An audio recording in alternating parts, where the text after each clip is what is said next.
So we are officially past our last frost date. The weather is beautiful. It's beautiful in the forecast. And that means we get to do one of my favorite things all year, and that is plant out our plants.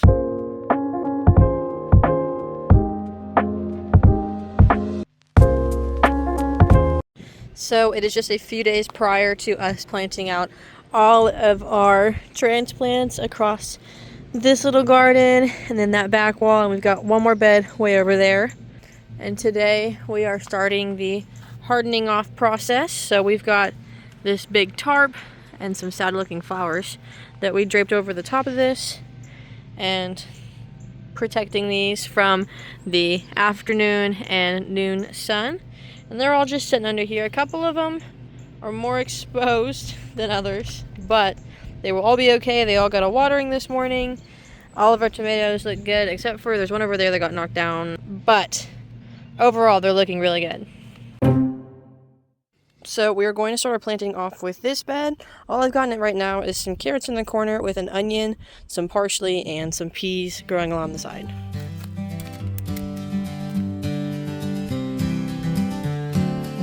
First two are mango vine peach.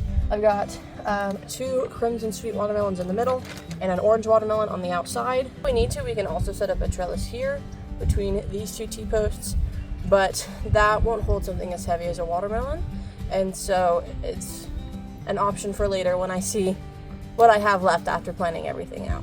So I'm going to put a little bit of worm castings into each hole that I planted in. That just helps to give them a jump start, give them some extra nutrients. It's really good for them.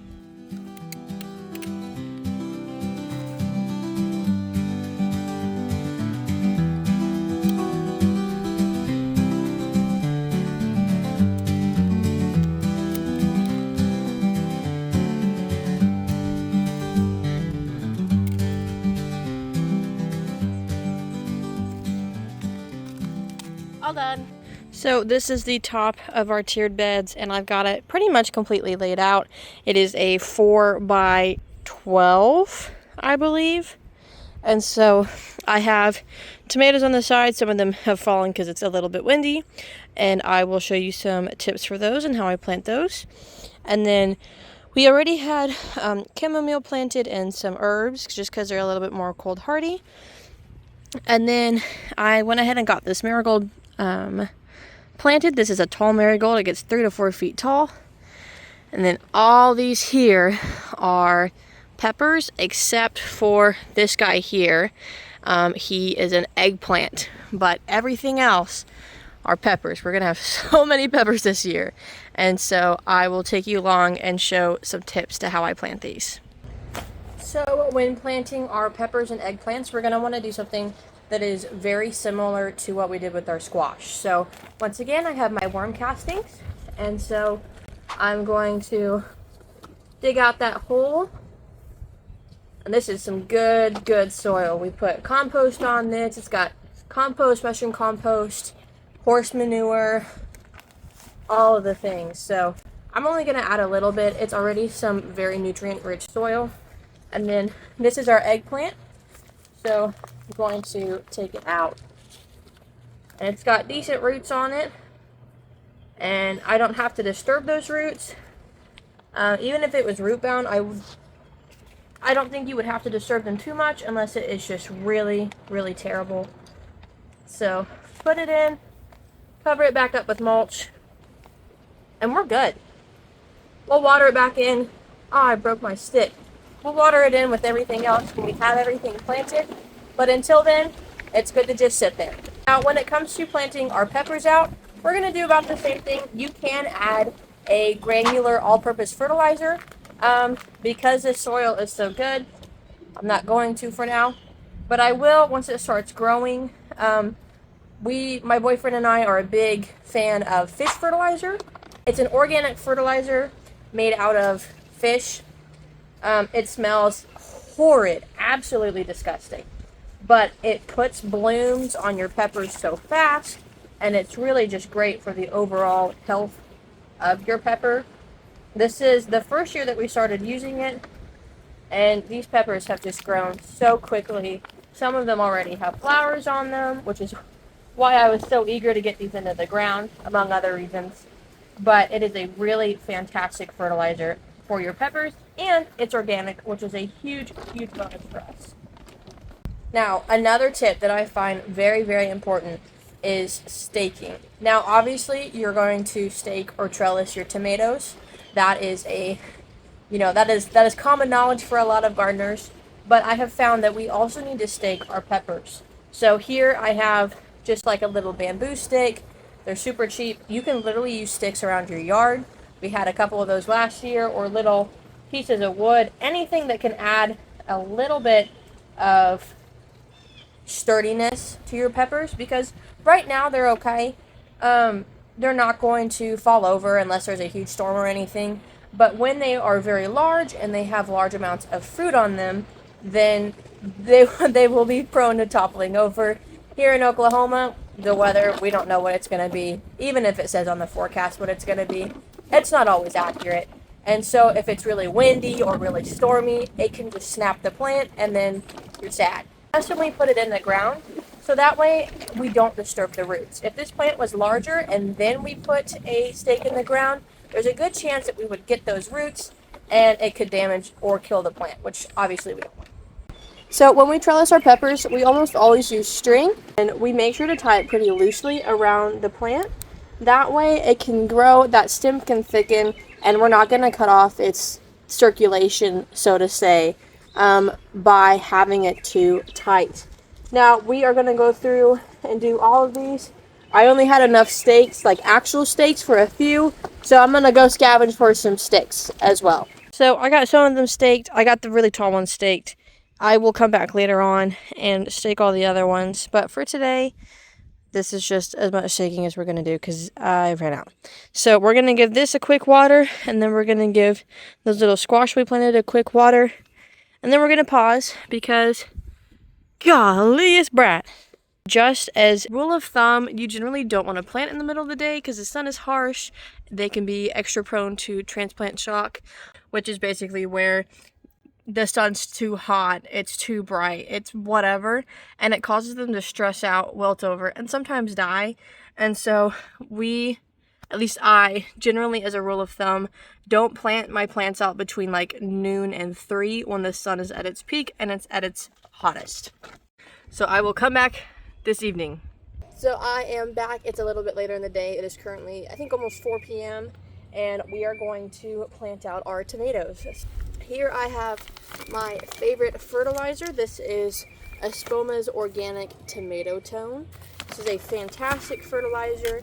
It's granular, and so it is difficult to overfeed your tomatoes because granular fertilizers tend to be slow release. Here I have my sauce tomatoes on this side of the trellis, and then a little bit later when the sun isn't still beating on that bed, I will plant all my other tomatoes. But I have 3 San Marzano tomatoes that I will plant here. These are all paste tomatoes, which means that they are better for making sauces and salsas and ketchup and barbecue sauce, which is our end goal, make as much as we can, preserve as much as we can.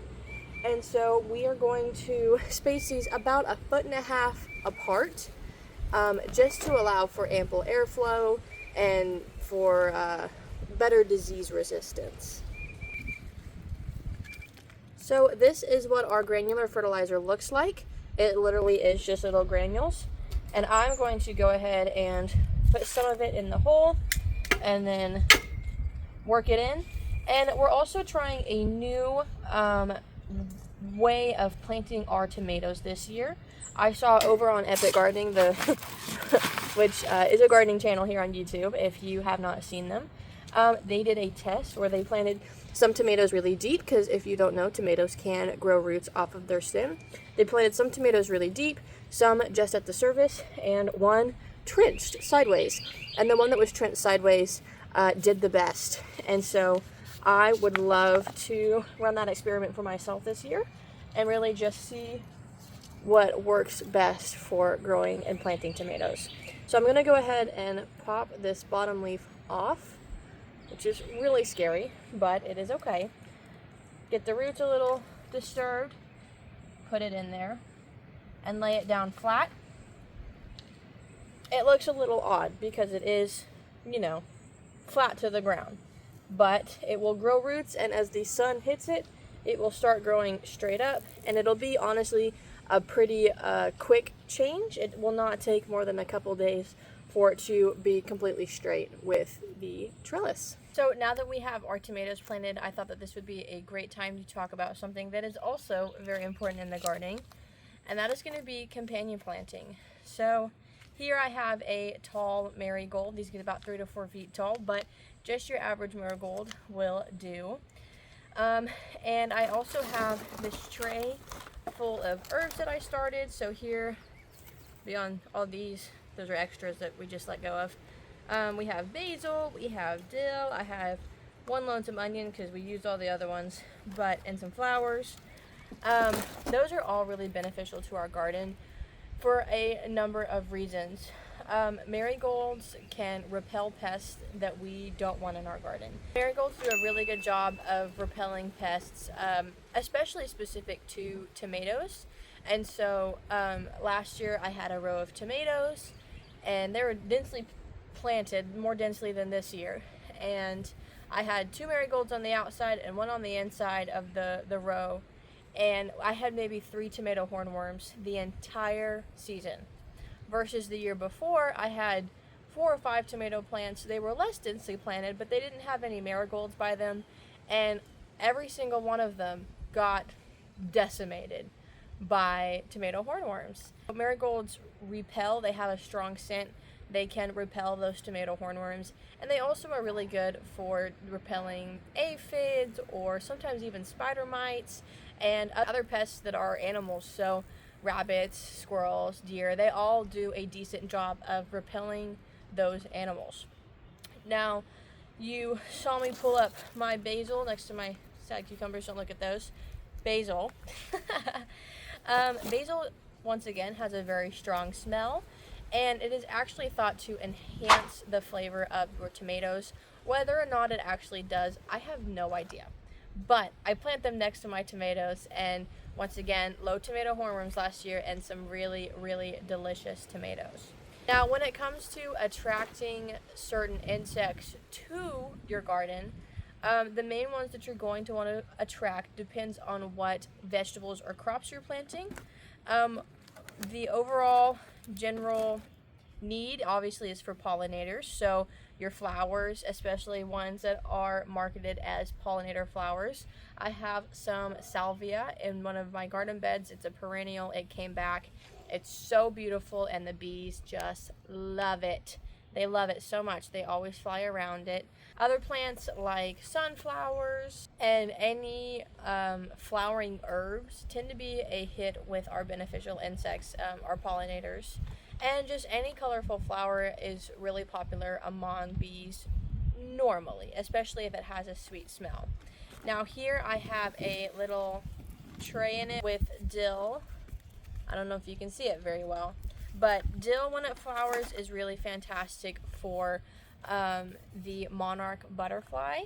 It's also really great to attract parasitic wasps, which can lay eggs on your tomato hornworms in order to kill them. It's graphic, but it's what happens in the ecosystem, and it's a great way to have an organic pest control in your garden. So we had to go inside because it was just too hot. It was so hot out. But we did get some extra planting done before we went inside. So my boyfriend planted his peppers. So these are all super hot peppers that we have in here now. And if the spacing looks a little weird, that's because it is. Super hots grow quite large. And so normally we would put about a foot between peppers. Here we have anywhere from 1.5 feet to 2 feet, just because they get really, really tall.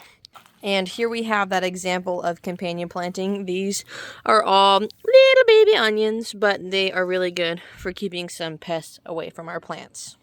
We've just got a few more to plant today. That's another super hot pepper over there. And then these are all normal peppers. That's a Mexican sunflower. It needs about 2 feet of spacing. But other than that, these all need about 1 foot. These squash look good. The squash that I planted this morning over there doesn't look too hot. So I'm going to put that tomato in over there. I have some organic fungicide that I bought. I got this from the nursery this morning, and I won't touch it because I'm about to go touch my other plants actually. But if you can see, it's got those little black spots on it on the undersides of the leaves. Top side doesn't look too great either. So I'm gonna spray it with some organic fungicide and then go ahead and plant it. Also went ahead and finished planting this bed out. The last time that you guys saw it, all I had was these tomatoes and these cucumbers. So we have butternut squash and tiger melons and a cantaloupe, I believe, all which have the worm castings in the bottom. And then this is an agastache or an agastache. I don't know how it's pronounced. I bought it from my nursery this morning as well. Let's see if I can stick y'all through the bars. Bought it from the nursery this morning. It looks really healthy, very pretty. Fantastic for pollinators. And then that is another eggplant and a bell pepper. And then this is a Cosmo. These get about 3 feet tall. Really, really pretty flowers. Really pretty hardy as well. And then these are all beans that are coming up. We planted those seeds about a week ago. And these are yard-long beans, and they can really live up to their name. Our longest was about 1.5 feet long, so not a yard, but still very, very large. Now, if you're wondering about all the other crops that people tend to have in their summer gardens, so maybe corn or okra, we typically wait just a little bit to plant those seeds, and we will plant those directly in the ground. And we do that because crops like okra and corn really enjoy that heat. And right now, today, we had a 90-degree day. That was our high. It was hot. However, on the forecast, we still have 70s and 80s. Some days in the highs, our lowest is 45, but past that, it doesn't get below 50 in the forecast. And so that's where we planted everything out. Our plants can handle a day in the 40s, or not a day, but a low in the 40s every once in a while. Overall, our okra and our corn really just love that heat. They will thrive in the heat, and they will germinate much faster in the heat and just be healthier overall. And so here in a couple weeks, probably within the first or second week of May, we will plant those out as well. So I will come back when I have everything planted that we are going to plant for this evening. So unfortunately, we were only able to get one side done. That's okay, I'll get that done Thursday, 4 days from now. We'll just make sure to keep them watered. But there is one quick thing that I wanted to check on before the end of the video, and that is overall spacing. I didn't realize how important it was until last year when I had my tomatoes. And they all had, not all, but a lot of them had blossom end rot and had disease quite quickly. And so I want to give a general quick guideline to how far apart you should plant your plants. So tomatoes generally are going to be 1.5 feet to 2 feet apart. Our squash or our cucurbits, so our cucumbers, squash, I believe watermelons are also cucurbits. You can put them about 1 foot apart if you're trellising.